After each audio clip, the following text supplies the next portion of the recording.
الرجيم. بسم الله. يا أيها الذين آمنوا اتقوا الله حق إلا وأنتم مسلمون.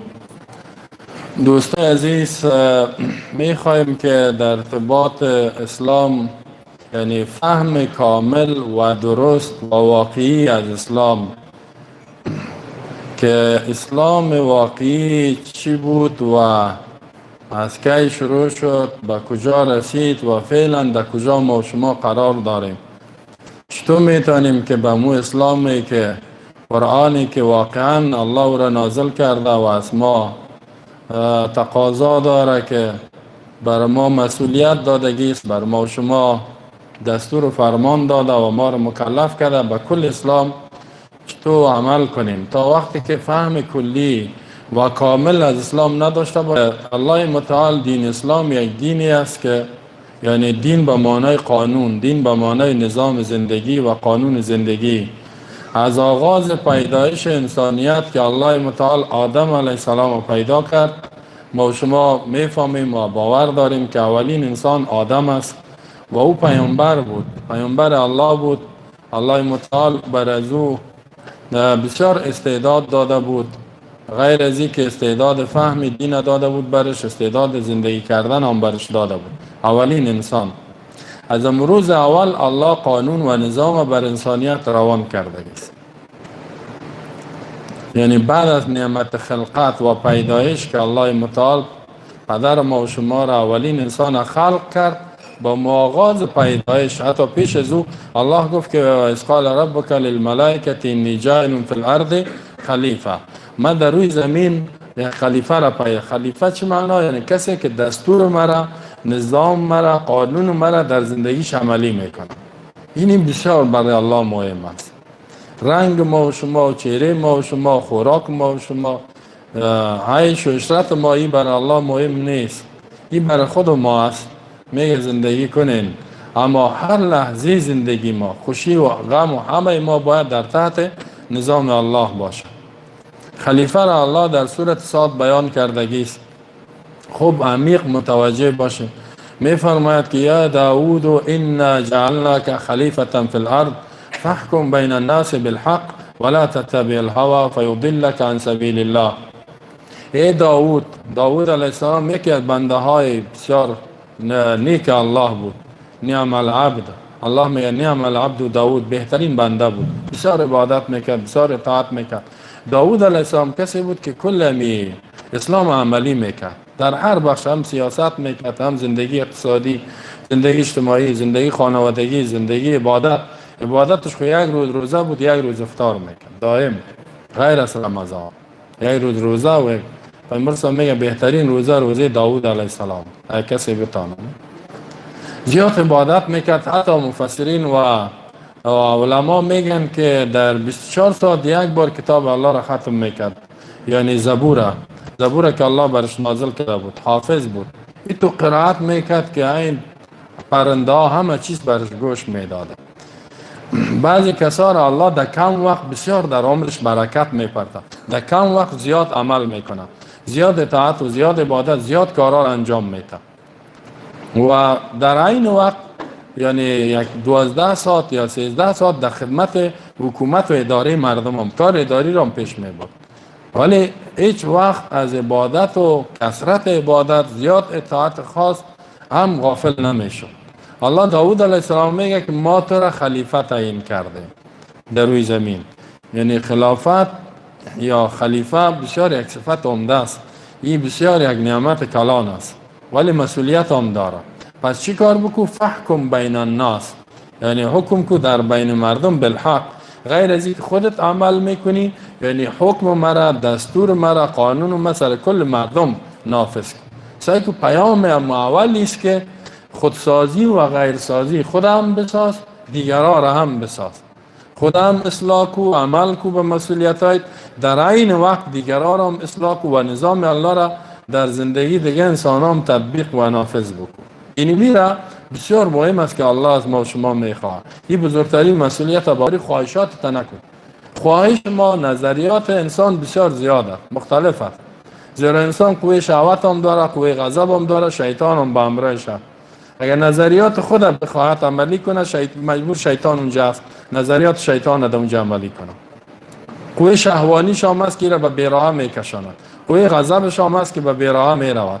اما الله میگه به حق یعنی فیصله کو، به حق حکم کو، مطابق حق عمل کو و خواهشات تابع داری نکنی. یعنی غیر از دستور الله و نظام الله دیگه از هیچ چیز، از هیچ قانون، از هیچ فرهنگ، از هیچ رواج تابعداری نکنی، به او پابند نباشی. اگر کردی فیضلک عن سبیل الله، الله تو را از راه الله گمراه می سازد. این دینی بود که از آدم علیه السلام، داوود علیه السلام، کل انبیاء علیه السلام همی تو روان بوده. کل انبیاء علیه السلام حکم الله را اول میشناختن، با زور عملی میکردن. مثلا درباره ابراهیم علیه السلام الله میگه و اذ ابتلی ابراهیم ربه بکلمات، زمانی که امتحان کرد ابراهیم علیه السلام ربش با چند احکام دستور فرامین بود، این کار انجام بدی فرض است، این حرامه. فاتمهن، ابراهیم علیه السلام به صورت کامل او را انجام داد. الله از ما عمل کامل میخواه، عمل پوره میخواه، عملی را میخواه که خودش خواستگی است، مطابق وحی باشه، با اخلاص باشد و 100% باشد.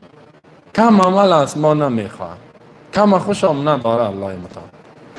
حتی در این باره چقدر دیگه دلایل است که و ابراهیم الذی وفا ام لم ینبأ بما فی صحف موسی، آیا یا خبر ندارن به صحیفه های موسی علیه السلام، کتابایی که به موسی علیه السلام داده شد.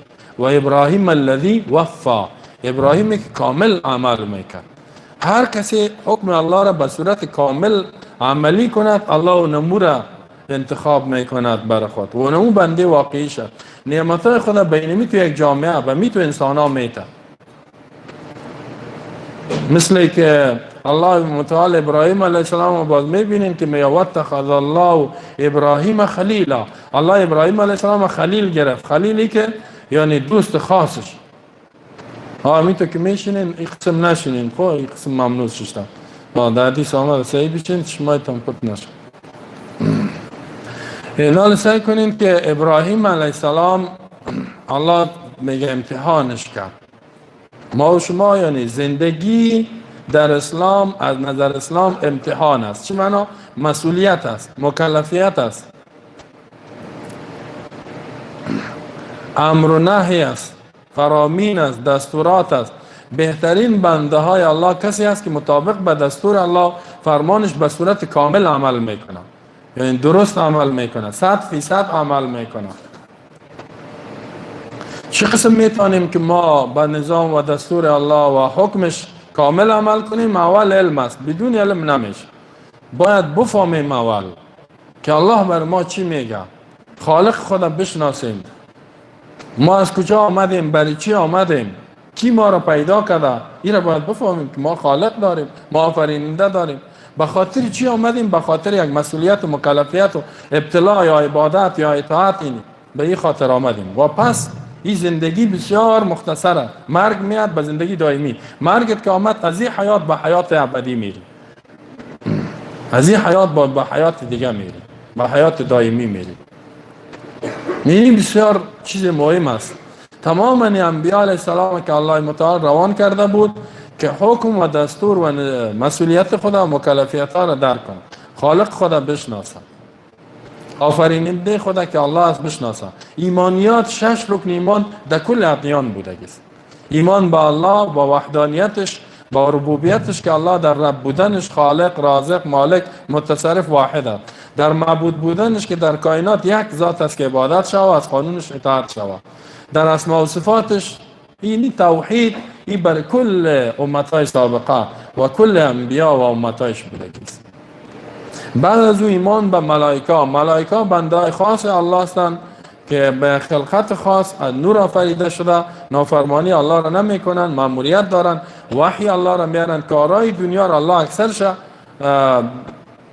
فرامینی که صادر میکنه به ملائکه انجام میده. توسط ملائکه میگه این کار، حتی باران است، نعمت است، رزق است، اولاد، طفل و اینا را که الله پیدا میکنه اونا را حکم میکنه. یا را بشناسیم با و همین قسم کتاب های آسمانی کلش به می خاطر آمده که ما مطابق خواهش خود زندگی نکنیم، نظر نتیم، قانون نسازیم. نه خواهش خدا، نه خواهش پدر مادر، نه از قوم، نه از رواج، هیچ.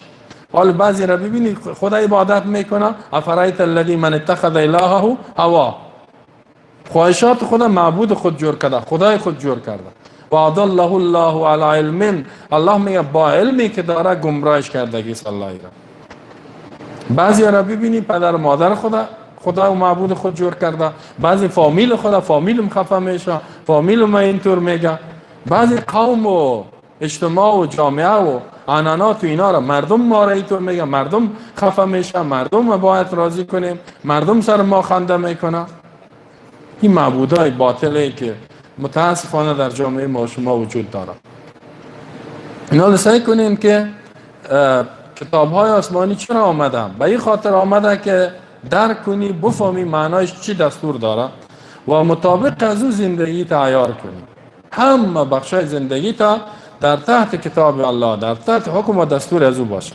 هیچ وقت زمانی که الله حکمش است دیگه تو هیچ گپ نمیزنی، به اونمو عمل میکنی و تسلیم میباشی و در هر مشکلی که پیدا میشه در هر لحظه زندگیت باید یک دستور و حکم الله وجود داشته باشه، یا توسط کتاب آسمانی یا توسط سنت نبیش، یعنی هدایت پیامبر.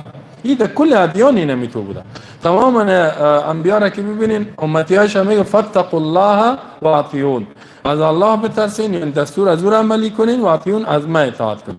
فتقوا الله و اطیعون، این کلش تمام انبیا به این خاطر آمده بود. ولقد بعثنا فی کل امت رسولا، الله میگه در هر قوم امت امی انسانایی که تیر شده چند هزار سال پیش ما پیامبر روان کردیم، رسول روان کردیم، نبی روان کردیم. چرا؟ انی عبد الله، که عبادت اطاعت مختص به الله بکنیم، یعنی دیگه کس از خواهشات دیگه کس اطاعت نکنیم، دیگه کس خوشحال نکنیم.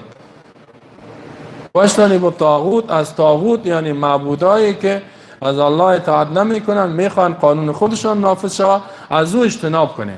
این کل انبیاء علیه السلام اینمی طور بوده. یعنی این دینی است که این دینی که ما و شما فعلا داریم در کل امت‌ها اینمی بوده. پس انبیا چرا آمدن؟ انبیا این آمده که نظریات خدا به ما بگوید، که دستور الله را به ما بیان کنه، هم از نظر بیان و فهم نظری و هم از نظر عملی به ما بگوید. پس ایمان به انبیا بسیار ضرور است. اونا بندای خاص الله هستند، از جز انسان ها بودن، الله او را انتخاب کرد. انبیا خلاص شد، آخرینش خاتم النبیین پیامبر ما شما محمد ابن عبدالله رسول الله آمد. دیگه بعد از او دیگه پیامبر نمیاد. کار وظیفه انبیا بینی امت سپاریده شده است. الله ما را مسئول کرده، کنتم خیر امت اخرجت للناس، شما بهترین امت هستین. الله ما و امی سیاسرها و زن و مرد کل گیره میگه. اخرجت للناس، شما پیدا شدین، بیرون شدین برای کل انسانیت. چه کنید؟ رسالت ما، مسئولیت ما چقدر کلانه. ما باید کل دنیا را اصلاح کنیم، در حالی که اکثر ما تابع خواهش خود هستیم، خدا تابع اصلاح نکردیم. انشاءالله چی جواب بگوییم؟ الله بگوید تو چی کار کردی در دنیا رفت؟ آیا مسئولیتت برات گفته شد یا نشد؟ چی میگی تو؟ 24 ساعت در فکر خوردن، در فکر زندگی کردن شخصی هستیم. خانه چی شد؟ موتر چطور میشه؟ وظیفه چطور میشه؟ 24 ساعت دینی فکر هستیم. اخرجت للناس، شما برای کل انسانیت آفریده و پیدا شدید. تأمرون بالمعروف و تنهون عن المنکر، که مردم به هر اعمال نیک، فرض، سنت، واجب امر کنین، تشویق کنین، ترغیب کنین، دعوت بتین و از هر چیزی که گناه مانع شوین. اینا لی خب بدون علم نمیشه. تا که علم ما و شما حاصل نه، تا قرآن یاد نگیریم، تا سنت پیامبر یاد نگیریم، کی میتونیم این وظیفه را پیش ببریم؟ یعنی هر کس به اندازه توانش، چقدر که عمر الله برش داده، علم یاد بگیره و دیگران را اصلاح کنه. کل امت باید در راه دعوت و اصلاح هم صالح شود و هم مصلح، هم خودسازنده شود، خدا بسازه، خدا اصلاح کنه و هم دیگران را اصلاح کنه. انبیاء علیه السلام به این خاطر آمدن. ایمان به قیامت، بعد از مرگ قیام استاد شدن است. کل ما و شما پیش الله استاد میشیم و الله متعال از ذره ذره اعمال ما پرسان میکنه. و همین قسم قضا و قدر، تمام اعمالی که در کائنات صورت میگیره، الله او را پیدا کرده، با او علم داره و همش نوشته کرده بدون اراده الله کاری نمیشه و بر ما الله اختیار داده است. این 6 رکن ایمان در کل ادیان سابقه، یعنی کل پیامبرها، کل امتا بودن. ایمان 6 رکن باید یاد بگیری، ایمان داشته باشی. من بسیار مختصر میگم. میخوایم که با اسلام یعنی به صورت عام کلی ما و شما درک کنیم. بعد از او انبیا سلسلهش روان بود. وقتی که نبی میامد بعضی قبول میکرد بعضی نمیکرد. الله انبیا را تسلیم میده که همیشه در دنیا همیتوار هم کسایی است قبول میکنن که اونا را مؤمن گفته میشه، مسلم گفته میشه یا مسلمان گفته میشه. دستور الله را، کتاب الله را، پیامبرش قبول میکنه. بعضی کساس نمیکنه، قبول ایمان نمیاره، تسلیم نمیشه، منقاد نمیشه، یاغی و باغی و طاغی و سرکش میمانه.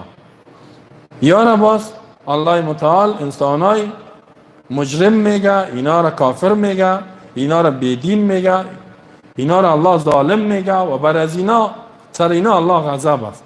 عذابهای سخت برشان تعیین کرده، هم در دنیا هم در آخرت. و این همیشه در جامعه است. ما باید تشویش نکنیم که چرا کلگی اصلاح نمیشه. ما وظیفه خود انجام بدیم. ما و شما مسئولیت داریم مطابق روش انبیا دنیا را اصلاح کنیم، خود فامیل خود را و کل دنیا را اصلاح کنیم. کی قبول میکنه کی نمیکنه بازو مسئولیت ما نیست. الله از ما پرسان نمیکنه تو بیان کردی چرا کل این گپ تو را قبول نکرد. هیچ وقتی سوال نمیکنه. الله میگه تو درست بیان کو و مطابق روش پیامبر سر مردم کار کو، اصلاح بکن. ما و شما را کل ما را میگه. این کی قبول میکنه کی نمیکنه بازو ما مسئولیت نداریم. و نوح علیه السلام اونم مثلا مثالای زیاده. 950 سال 950 سال 950 سال نه نیم سوا کال دعوت وکو نوح علیه السلام. و الله وای چې فما امن معه الا قلیل. دیر کم کسان مسلمان شو ایمان را، دیر کم کسان و چې ومنل خبر دا هغه ومنل. یعنی کم کسا بودن که ایمان آوردن 950 سال. اما الله نگفتش که تو در 950 سال دعوت کردی چرا اینقدر کلگی مسلمان نشد؟ پرسانش نکرده. الله میگه سلام علی نوح فی العالمین، سلامتی باد به نوح علیه السلام در جهانیان. آفرین آفرین به نوح علیه السلام. ما شما باید تشویش نکنیم. در حدیث میاد میگه در روز قیامت انبیا تیر میشه، میگه تیر میشه مر نبیون، یک پیامبر تیر میشه ولیس معه احد، هیچ کس با هم یک امتی هم نداره، کار کرده هیچ کس مسلمان نشده. اما الله را نمیگه که تو نقصان داشت، او وظیفه خود انجام داد. و یک نبی دیگه میره که یک نفر یا 2 نفر اصلاح شده، دیگه پیامبر میره 10 نفر به همراهشه، دیگه پیامبر میره. اینمی قسم است. اینو تشویش نکنین شما. بعضی جوانا تشویش میکنه ولی این بیان شد این مردم اصلاح نشد ای تو. یا در این درس ما اگر 500 نفر بیا ما بیان میکنیم، اگر یک نفر اصلاح شود گمش کن، یک نفر چی کنیم؟ از این چی جور میشه؟ این که غلط است. این در اسلام تطبیق این کار نیست.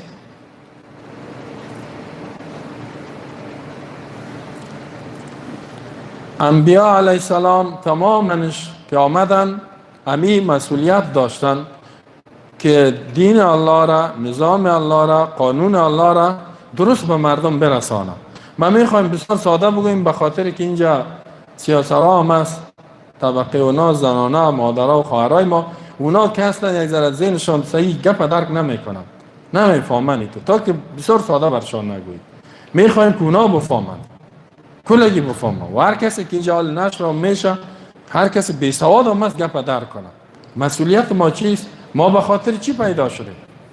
امروز اکثریت مسلمانان میگن ما به خاطر خوراک. خلاص همین پیسه داشت، خوراکی صحیح بود، خانه و یش الحمدلله شکر، یک لقمه نان حلال است پیدا میشه. خلاص کل دین در یک لقمه نان جو کرده، نکرده کلگی نمیتو کرده. یک لقمه نان خوب است که پیدا میشه که تا اولادکای نانک خدا میخورم، یا خانگک به خود جور کرده دیگه. چه آرمان دارم؟ آرمانم پوره شده. خیلی تو خواهی حیوان هست دیگه میخوره و برای خود جای جور کرده. این زندگی حیوانی است. این زندگی اسلامی ایمانی نیست که یک لقمه نان به خود پیدا میکنی. زندگی اسلامی ایمانی است که دنیا را اصلاح کو. تو در فکر اصلاح امت باش، در فکر اصلاح انسانیت باش، در فکر اصلاح تطبیق نظام الله در آخرین نقطه دنیا باش.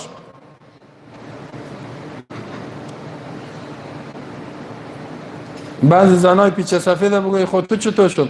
الحمدلله اولادای ما عروسی کرد، هم یک نواسه یک مانده و نمو هم که عروسی کنه دیگه آرمانم پوره شد. دستم در قبرم شاخ نمیمانه و چی نمیمانه. اینی فکره. این بی بی های ماست. بابا کلانای ما را ببینی همو تو، بابای ما و نیاکان ما و اجداد ما. وقتی که بی بی تو فکر داشته باشه، بابای تو گپا بزنه، از یه اولاد چی جور شده دیگه؟ کل فکر اینمیز کار کو بچیم، پیسه جمع کو، اولادای عروسی کو، نواسای عروسی باز که مردی خیر است. مردی خیر است. بسیار یک فکر باطل، بسیار یک عقیده خراب.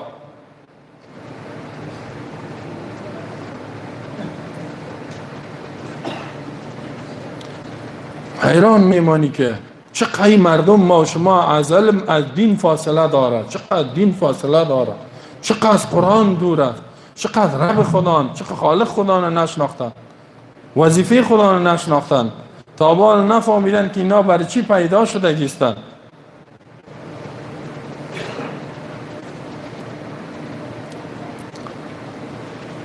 انبیاء علیه السلام امتی هایشان کلگی را الله گفته بود نظام الله را تطبیق کنین، در غیر عین وقت خود اسلام میکنین، عمل میکنین، دیگرها را.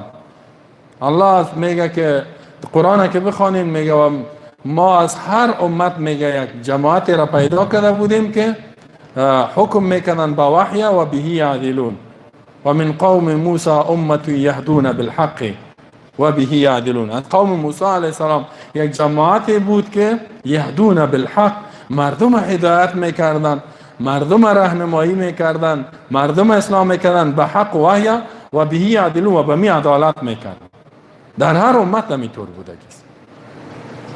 خاتم النبیین آخرین انبیا را الله روان کرد. حال میفهمین چه وقت شده؟ بعضی نمیفهمه که از این پیامبر ما چه وقت شده. بیش از 1400 سال پیش پیامبر محمد از دنیا رفت. دیگه بعد از اون پیامبر نمیآید. اگه کسی میگه من پیامبر هستم او از ایمان بیرون است، مسلمان نیست. هر کسی پشت از اون میره یا ایمان نداره. حال متاسفانه که ببینیم در جای پیامبرای نو پیدا میشه، نو مردم میان پیامبران، من رسول خدا هستم میگه. بعضی جاهلایی که از ایمان فاصله داره زنده باد مرده باد گفته پشت از اون میره، بعد از اون ایمان میاره و پیامبری از او را قبول میکنه. خاتم النبیین که آمد در وقت آمد که دنیا به تاریکی، کفر، شرک، ظلم موج میزد. مردم حق و حقیقت نمیشناختن، خالق خدا نصیحی نمیشناختن، مخلوق عبادت میکردن، چیزی سنگ، چیزی بطاره، چیزی قبرها را، چیزی چوبه، چیزی آفتابه، چیزی مهتابه، چیزی ملائکه، چیزی پیامبران، این مختلف مخلوقات. توحید، عقیده، ایمان، شناخت الله وجود نداشت. پیامبر الله چطور مردم اصلاح کرد؟ توسط کتاب الله که وحی بود که آیات نازل شد. اقرأ باسم ربک، بخوان به نام ربت، ربت الذی خلق، و ذاتی که کائنات خلق کرد. یعنی کلی باید بفهمه که ما مخلوق هستیم. خلق الانسان، انسان خلق من علق. پیامبر صلی الله علیه و سلم دعوت خدا آغاز کرد. الله پیامبر در هر آیات رو ببینید اتبع ما اوحی الیک فاستمسک بالذی اوحی الیک، چنگ بزن با آنچه که به تو وحی میشه. وحی چیست؟ قرآن، سنت، حدیث برات داده میشه، برات القا میشه، برات نازل میشه. تابعداری که از آنچه که برات وحی میشه. 24 ساعت امی بود.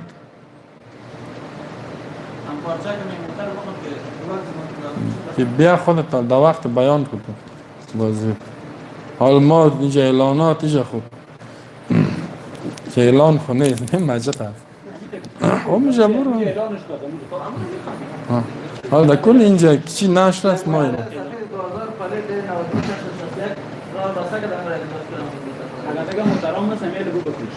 هم کسایی که موتر خود پشتر موتر کات استفاده کردن اونها کروش برای موتر خود در سرک اون منظم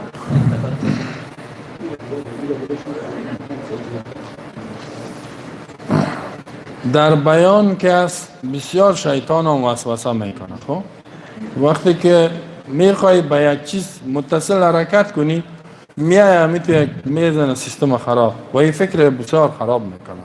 خصوصا باز اینجا کل دنیا رسال داره، ما اینجا دریورا را اعلام کنیم موترهای طرف نه اینجا خب لایف نشر دیگه بسیار کوشش کنین در این بیان که من گفتم برای چند لحظه نرو حالا کسی بشینین چند دقیقه ایران میمانی بین مسلمان ها. دین تنها همین نیست که به عبادت شخصی کو برو نه یاد بگه اسلام پیامبر صلی الله علیه و عبادت میکرد اما ولی بسیار فکرش در اصلاح دنیا بود، در اصلاح انسانیت بود، در تطبیق نظام الله بود شب و روز. یک غم میخورد. قرآن میگه فلعلک باخع نفسک، شاید تو نفست وجودت هلاک کنی. و چی کار؟ الا الا یکونوا مؤمنین، به خاطر که انسانو چرا ایمان نمیاره، چرا اصلاح نمیشه، چرا قبول نمیکنه. این هم درد امت، درد انسانیت در قلبش بود. یک غم میخورد قریب میامد که یعنی تشویش میکرد. ما شما کی فکر از این داریم که دنیا را اصلاح کنیم، مردم مسلمان بسازیم؟ ما شما 24 ساعت غم فکر خود داریم. هیچ کل دنیا کافر باشه در قصهش نیستیم. کل سرزمین ها را کافر حاکم شهید شن، نان خدا خورده میریم خلاص. سهل هستیم که نان ما هست یا نه؟ کل ما شما دینی فکر هستیم. و پیامبر صلی الله علیه و سلم دعوت خود را آغاز کرد. دعوت به خاطر همین بود که مردمی که مخلوق عبادت میکنن، تابع خواهشات شدن، تابع قوم شدن، تابع انسانیت شدن، تابع مخلوق شدن، چیزی که پیدا شده یا عبادت میکنه یا اطاعت، بیاین تابع خالق شوند، اطاعت از خالق خودان کنند، بنده الله شوند، بنده خالق کائنات و انسان شوند. به این خاطر شروع کرد. در نتیجه 46 جوان مسلمان شد. 46 جوان. این تو مسلمانی که زیاد شد که به امرای پیامبر یک جای کار کردن، کار نبی را شروع کردن. ابوبکر، عمر، عثمان، علی، همین تو ابو عبیده ابن جراح، عبدالرحمن ابن عوف، سعید ابن زید، همین 46 جوان ها بودن. پیامبر صلی الله علیه و از اینا تعهد گرفت که شما کار میکنین که دنیا را ما و شما باید اصلاح کنیم. یعنی هر کدامیش مثل یک نبی با در پالی پیامبر صلی الله علیه و قرار گرفت. الله از اونا که یاد میکنن. بالاخره پیامبر صلی الله علیه و در مکه به مدینه آمد، یک حکومت، یک جامعه، یک نظام جور کرد. کلش چی بود؟ وقتی که هر مشکل برشان پیش میشد، پیش پیامبر میآمدن، الله چی میگه؟ ما حکم الله، حکم الله چیست؟ در قرآن چی میگه؟ مثل که امروز ما و شما تفسیرم خواندیم نیست، سورت مجادله. شاورش چی کرد او را؟ گفت که در اون فرهنگ جاهلیت برش گفت که تو پشت تو مثل پشت مادر ما باش. او را تشبیه داد. خب در اینجا باریکی شما میخوایم بفهمیم.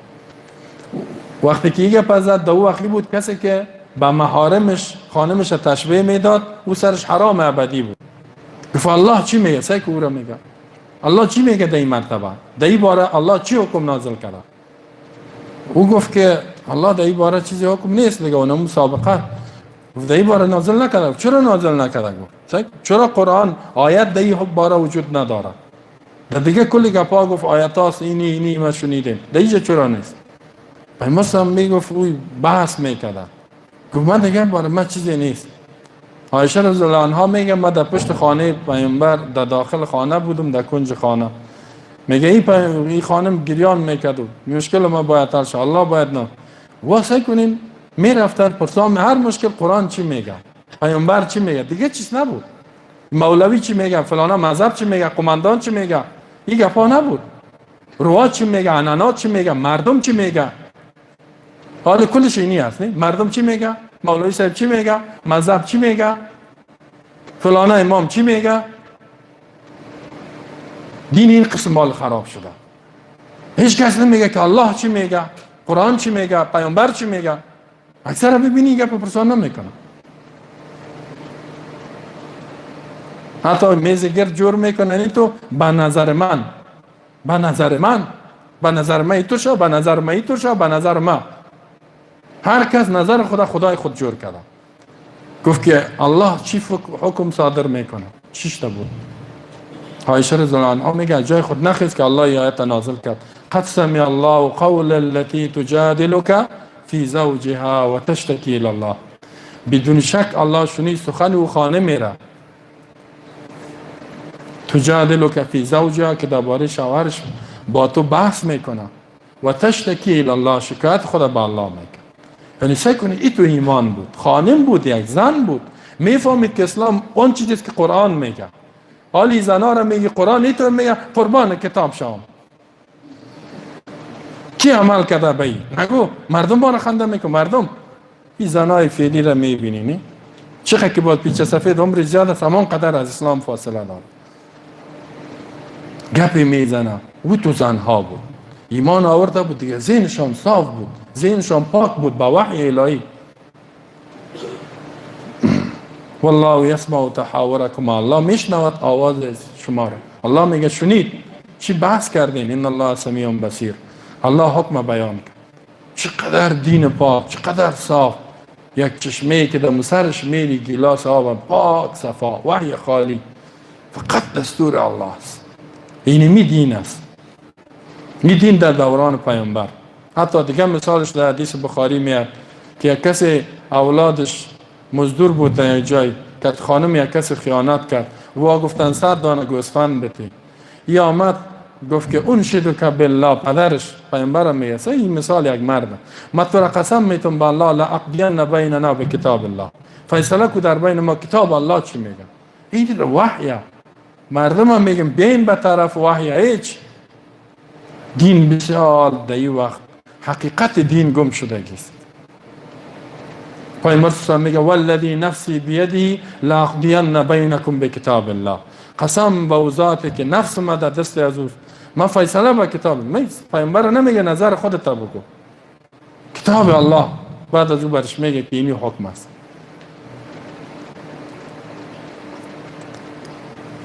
بعد از این دوران پیامبر صلی الله علیه و هر مشکل الله پیامبر این نمی بود. دین خلاص. قرآن حفظ میکردن، حدیث حتی حفظ میکردن. حدیث پیامبر صلی الله علیه و نوشتن کم کسان نوشته میکردن. اینجاست که دوران صحابه عالمیم خلاص میشه، وحی صاف میره. پیامبر از 10 سال حکومت، ابوبکر، عثمان، ابوبکر 2.5 سال رئیس دولت مسلمانان، عمر رضی الله عنه 2.5 سال حالی که میان رئیس جمهور پادشاه عمر رضی الله عنه. دو اول قدرت دنیا شکست میخوره با سعی و تلاش امی صحابه. حال از عدالت که هر وقت میگن بهترین دوره طلایی اسلام کدام است، خلافت عمر را بیان میکنه. کافر مسلمان. گوستاو لوبون فرانسوی، جورجی زیدان، کتاب تمدن اسلام و تاریخ عرب، سعی کنیم کلش میره میگه. عثمان رضی الله عنه 11.5 سال، علی رضی الله عنه، معاویه رضی الله عنه 20 سال در حکومت. وقتی که مسلمان ها پیشروی میکنن میرن به طرف افریقا و اروپا، یعنی سرزمین عرب مکه، اونجا دیگه کشورها را که فتح میکنن یا میخوان که دیگه کتابای از اونا را میگیرن. کتابای از اونا را میگن همین کتابای تا به ما بده، ما ترجمه میکنیم که همین علوم دنیویش استفاده کنیم. هدفیه. میگه پاچای هم وقت مشوره کرد که همین کلانای دیندارای خود که اگه این کتابا ترجمه کنن به ما ضرر نمیرسه. گفت نه، این کتابای فلسفه و این نظریات انسان است، خواهشات است. این دین ما را تباه و برباد کرد. بان که دین از یام خراب شد. والله از اون موجه بربادی دین ما شروع شد. میای کتابا رو ترجمه میکنه ایوازی که بگه اینی دوخ الهیات هم بود، عقیده هم بود، دیگه هم داشت. او را کل چیز عقیدهش هم در اسلام داخل میکنن، دیگهش هم. اینجاست که مردم از وحی فاصله میگه. قرآن تحریف کو، تعویل کو، حدیث او طرف کو. عقل چی میگه؟ نه، عقلانیون پیدا شد در اسلام. کسایی که از افلاطون، از ارسطوی کافر، افلاطون که از یا پیروی کردن، چهره اصلی دین خراب شد. از اونمو وقت هنوز مذاهب نیست. قرن 2 هیچ مذهبگرایی نیست که حنفی، شافعی، مالکی بزنبین دیدن نمیشه. این نبود. پیش از اون در قرن 2 مشکلات شروع شد. از اونجا مصیبت شروع شد.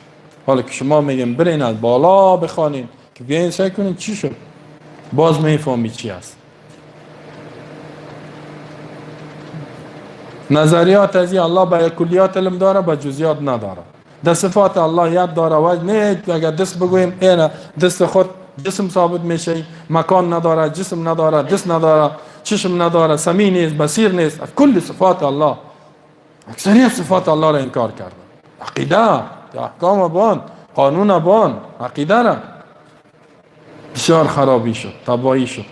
بعد از اون میگم متکلمین پیدا شد، گروه های متکلمینی که عقل گرا، معتزله، هر چیزی که عقل ما میگه حسن خوبی یک چیز، بدی یک چیز، عقل ما تایمه، نه وحی را مانده. اگر وحی مخالف عقلش، مخالف خواهشش میبود تو را وسو میکرد. معتزله و قدریه و جبریه و روافض و خوارج و مرجعه و گروه ها پیدا شد. وقت مذهبا هیچ چیز وجود نداشت.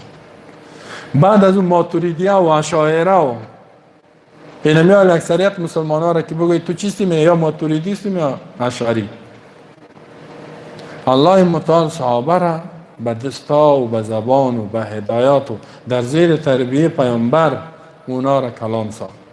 و اینطور یک عقیده، اینطور یک ایمان، اینطور یک عملی که الله ایمان از اونا را معیار گفته با ما. فین آمنو بمثل ما آمنتم. الله میگه که این انسانای کافر ایمان بیاره به مثل ایمان شما، فقط اهتدا و اینا به هدایت. تا که ایمان شما از اینا مثل ایمان عقیده صحابه چی است؟ و اذا قیل لهم آمنو کما آمن الناس، ایمان بیارین مثل ایمان صحابه. در اون وقت منافقین بودن، قالوا نؤمن کما آمن السفهاء، صحابه را بیعقل میگفتن. الله متعال باز اعلان رضایت خود کرد از صحابه و گفت که والسابقون الاولون من المهاجرین والانصار والذین تبعوهم باحسان رضی الله عنهم. کسایی که سبقت کردن به ایمان، فداکاری کردن، اول بودن، مهاجرین که مکه را احیا کردن به خاطر دین الله، 100 سال سرزمین خود احیا کرد در مدینه آمد. والانصار کسایی که نصرت کردن مهاجرین، رضی الله عنهم، الله از اینا راضی است، از عقیدهشان او آفرین. الله آفرین. صفتشان محمد رسول الله والذین معه اشداء علی الکفار رحماء بین.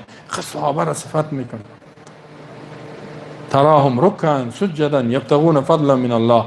از اخلاصشان یاد میکنه، از اعمالشان الله یاد میکنه. اعلان رضایت کرد. الله میگه اینمی ایمان اینی انسان ها پیش ما قبوله. عمل از اینا، استدلال از اینا چیست؟ دلیل قرآن وحی. قرآن چی میگه؟ پیامبر چی میگه؟ حدیث. در زندگی پیامبر خودش حال حدیث. حدیث چی میگه؟ پیامبر چی گفته؟ الله چی میگه؟ پیامبر. اینمی بود. خلاص دیگه گپ نبود در دوران صحابه. هر مشکل پیدا میشه به پیامبر و یا علمایی بودن که وحی را قرآن الله چی میگه، پیامبر چی میگه. یه نظر خود کسی نمیده، نظر شخصی خود کسی بیان نمیکنه. حتی در سورة النساء الله میگه و من یشاقق الرسول من بعد ما تبین له الهدى و یتبع غیر سبیل المؤمن. هر کسی مخالفت کرد با پیامبر، تابعداری کرد غیر از راه مؤمنین را. راه مؤمنین صحابه است. تابعداری پیامبر که پسان اهل سنت و الجماعت گفتند. اینمی شروع شد. گروه گمراه که برآمد با مسلمانان واقعی گفت ما چیزی که پیامبر میگه، صحابه عقیده داشت، قرآن، ما اینمی را دیگهش قبول نداره. اینمی گروه حق باقی ماند، دیگه گروه باطل زیاد شد. پس آن که بود ائمه مجتهدین، علما آمدن اجتهاد کردن از قرآن، خدمت کردن. امام ابو حنیفه رحمت الله علیه، امام مالک، امام شافعی یا بسیار خدمت کردن. اما کلشان گفتن که ما پیامبر نیستیم، ما معصوم نیستیم، ما عالم هستیم، ما مجتهد هستیم، خطا و اشتباه میکنیم. گپ ما را ببینین مطابق قرآن بود، مطابق وحی بود، مطابق هدایات پیامبر بود، قبول کنین، نبود تو کنین و ما خطا میکنیم. کلش گفت. از امام صاحب که کتابا را ببینی، شامی را ببینی، بحر الرائق ببینی، حتی فتح القدیر که اذا صح الحدیث فهو مذهب. حدیث صحیح بود اینمی. وحی قرآن خوب بسر و چشم، حدیث تا صحیح باشه، یعنی پیامبر چیزی را به ما گفته باشه اونمو بسر جان قبول است. کلش امام شافعی، امام مالک اینا مذهبگرایی وجود نداشت. شاه ولی الله دهلوی کتاب حجت الله البالغه یا اختلاف الفقهاء را بخوانید. قال علمای ما فعلی که میگه حدثنا فلان فلان، استاد خدا میبره تا شاه ولی الله میرسه. اگر از او پیش هم استاد از خدا نموشه و نموره که ببینین او میگه مذهب گرایی که ما اینی عالم گپایش قبول دارم، هرچی که گفته دیگه شنی در قرن 4 پیدا شد. 400 سال بعد از پیامبر صلی الله علیه و آله امت به 4 فرقه شد: حنفی، شافعی، مالکی، حنبلی. یک گروه دیگه هم که جعفری، 5 تاش. با در بین از او یک 30-40 گروه واسطه در جعفری هم. اینا بعد اختلافات شد، مشکلات شد، مصیبت ها پیدا شد که حتی پشت یک دیگه نماز نمیخواندن. نکاح با یک مذهب با دیگه خود نمیکرد. در حالی که در بین خود ائمه مجتهدین بسیار محبت بود. امام ابو حنیفه رحمت الله علیه امام مدینه امام مالک بود، پشت از اون نماز میخواند، بسیار احترام میکرد. اونا پیشتازی شاگردای امام صاحب نظریات شرعت میکرد در زندگیش، میگفت اینجا اشتباه کردی. استاد محترم میگفت بسیار خوب. امام محمد، امام ابو یوسف حتی بسیاری میگه مجتهد نبود اما خفه نمیشد، نمیگفت برای تو بیادب هستی، میگفت صحیح است، تو هم عالم هستی، نظر داری، دلیل میگی. این مذهب گرایی که پیدا شد، آل ما و شما امت توته و پرچه کرد. حالی که میگی من قرآن تابعداری میکنم، پیامبر، صحابه را و کسایی که به منهج و عقیده صحابه روان است تا الحاد، میگه او سر تاپا میزنه توی طور از یک گروه. والله مذهب امام ابو حنیفه رحمت بیانش اینمی بود که می دوران صحابه چه قسم بود و نمو چیزا قبول کرده بود که اینمی تو امت باشه. هر عالم شما پرسان کنین، مثلا پشت یک عالم نرین، هر گپ یک عالم هر چی میگه از او اطاعت نکنین. امام صاحب میگه در مذهب یک عالم نباشین، نه در مذهب من، نه در مذهب شافعی، نه مالک، نه دیگه. شافعی خود وجود نداشت، پسان میاد. در دوران خودش حتی حسن بصری بود، بسیار یک مجتهد بود در بصره. امام صاحب در عراق در کوفه زندگی کرده. بر از او گفت که گفتنینی توی فتوا مخالفت میکنی؟ گفت و معلم است، ما معلم هستیم، هم رجال و نحن رجال. نه، این قول امام صاحب است. در او خود او مشکلات بود که چرا تو هر چیزی که حسن بصری میگه مور قبول نمیکنی؟ سر خود امام تاپا میزدن. امام ابو حنیفه رحمت الله علیه گفت نه، و هم معلم است، ما هم تمیز میتونیم، ما میتونیم، او یک اشتباه میکنه. و اون میگفت که پشت یک عالم، پشت یک مذهب نباشه. این مشکلات بعداً پیدا شد دوستا. پس اصل دین اینمیست که وحی، قرآن، سنت، این کل مذهب اصلی. پس آن در مذهب امام صاحب دیگه مذهبه که ما دیگه هستیم، دیگه قبول نداریم. در داخل مذهب باز از دوران قرن 4 با تایی حال خوب بیخی دیگه حال کلگی در مذهب امام مجدش هست. خلاص دیگه او کتاب خود امام صاحب و شاگرده او خوی فرامو دتاق مانداله. در مولوی صاحب مجد ما اینطور میگه، کدام از اون میگه که امام صاحبی تو میگه؟ واقعا یک روز مولوی گفت مردم، گفت شما در کدام مذهب هستین؟ کلگیش چوب بود، آخر علی سفید گفت در مذهب امام صاحب. گفت امام دیده بودی؟ گفت نه ولی ندیدیم. نام پدرش میشناسی؟ نه. از کجا بود؟ کدام کتابش خواندی؟ نه. چه قسم هستی؟ والا ما چه می‌بینیم مردم ما را میگه شما در این مذهب هست، ما نمیفهمیم. او حتی شکی شد، گفت چه قسم در این مذهب هست؟ باز آخر مولوی برش گفت شما در مذهب ما هستین. هر چی که من میگم چی میفهمی؟ بوی نمیبری بگم، نه با کتاب من نه با دیگه. گفت راست میگی والا مولوی، ما در مذهب خودت هستیم. والله که حال در مذهب امام میشه. اینا لگه امام علم داشت خوب نداشته. دین اصلی وحی است. مسئولیت ما و شما، چون که وقت ما کم است، ما گپ خدا خلاص میکنم. اشاره کرد که 5 دقیقه مونده دیگه. دوستا قرآن، سنت، وحی و با منهج فهم سلف صحابه. فعلا الحمدلله که پیامبر صلی الله علیه و آله گفته که لا تزال طائفه من امتی قائمین علی الحق. یک گروه امت ما قائم به حق می باشد، لا یضرهم من خذلهم. هیچ کس که ور نصرت نکنه ضرر نمیرسانه حتی تقوم الساعه، تا قیامت. ما و شما کلان نعمت است که وحی، قرآن، حدیث، یعنی مو قسمی که صحابه بود ما با مو قسم روان هستیم. الحمدلله با اون منهج. این بزرگترین نعمت است. در این روان شکر این نعمت ادا کنین. این شب ها این نعمت، این وحی که رسیدگی، برازی کار کنین، یاد بگیرین، دعوت بتین، دنیا را اصلاح کنیم، خدا، فامیل خدا، در قصه خواهشات، در قصه قوم، در قصه رواج، در قصه مردم، در قصه عنانات، در این قصه نباشین. اگر نه الله باز این نعمت از ما شما میگیره، باز بسیار پشیمان میشیم. الله بر ما شما توفیق عمل نصیب کنه. و صلی الله علی نبینا محمد و علی آله و صحبه اجمعین.